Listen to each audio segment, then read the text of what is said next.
Ahmet dostun durmuşundan. Bir durmuş gurrun verecek.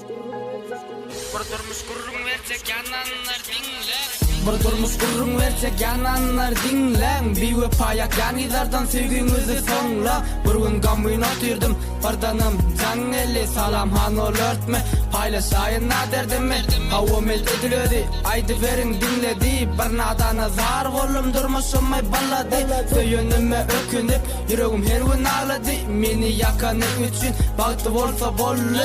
Uzunca saçı vardı, on gökçü gözü vardı. Yöne saçını gözünü der söydim edini.